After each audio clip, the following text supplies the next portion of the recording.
कांग्रेस नेता सचिन पायलट ने कहा, यह बिल्कुल स्पष्ट हो गया है कि संसद में जो ड्रामा रचा गया, जिसमें कहा गया कि बीजेपी नेताओं को धक्का लगा और वे घायल हो गए, यह घटना गृह मंत्री के संसद में दिए गए बयान और जनता के गुस्से से ध्यान भटकाने के लिए की गई थी। सिर्फ कांग्रेस ही नहीं बल्कि पूरे देश में इसे निंदा मिल रही है। अमित शाह को अपनी हरकत के लिए माफी मांगनी चाहिए और नैतिक आधार पर अपने पद से इस्तीफा दे देना चाहिए। यही कांग्रेस की मांग है।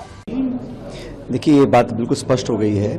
कि पार्लियामेंट के अंदर जो पूरा ड्रामा रचा गया था कि किसी ने धक्का दे दिया, चोट लग गई, अस्पताल चले गए, एफआईआर कर दी, वो पूरा जो घटनाक्रम था उसको अंजाम इसलिए दिया गया क्योंकि गृह मंत्री ने जो बोला पार्लियामेंट के अंदर, उस पर जो जनता में आक्रोश था उससे ध्यान डाइवर्ट करने के लिए पूरा जो ड्रामा रचा गया था पार्लियामेंट के अंदर। और बड़ा खेद है मुझे कि हमारे लोकतंत्र में सबसे बड़ा जो हमारा एक संस्था है पार्लियामेंट, उसके अंदर सत्ताधारी दल के लोग खुद इस प्रकार की बातें करें और फिर आरोप लगाएं, एफआईआर करें और सिर्फ ध्यान भटकाने के लिए, जैसा प्रियंका जी ने खुद कहा कि जनता का ध्यान भटकाने के लिए, गृह मंत्री के बयान से लोगों का ध्यान भटकाने के लिए, लेकिन देश में संदेश चला गया और संविधान और अंबेडकर जी के लिए भाजपा की जो सच में जो सोच है वो जमा पे आ गई। अब उसका विरोध न सिर्फ कांग्रेस पार्टी, पूरे देश में विरोध हो रहा है।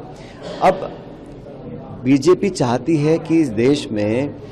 कांग्रेस पार्टी जो बात बोलती है सिर्फ और सिर्फ इतिहास को खंगाल के टेढ़ा मेढ़ा करके आरोप किया जाए। अंबेडकर साहब के प्रति देश के हर व्यक्ति की आस्था है, चाहे वो दलित है, अगड़ा है, पिछड़ा, कोई फर्क नहीं पड़ता, लेकिन अंबेडकर जी के बारे में जो बोला गया वो सबने सुना है, तो उसके लिए उनको माफ़ी मांगनी चाहिए और नैतिकता के आधार पर उनको अपने पद से इस्तीफा देना चाहिए। हमारी मांग है, एक पॉलिटिकल पार्टी की मांग है, लेकिन देश में लोग इस बात को समझ रहे हैं कि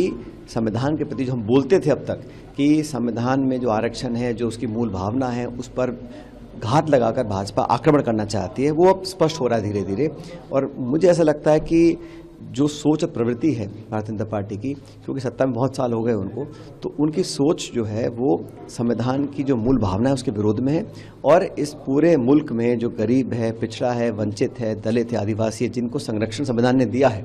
उसके भी खिलाफ है। इसलिए हमने पूरे देश में आज कांग्रेस और कांग्रेस के सहयोगी दल, इंडिया अलायंस और तमाम गैर पॉलिटिकल पार्टी, जितने भी हम एनजीओ, सब लोग चाह रहे हैं इस देश में कि जो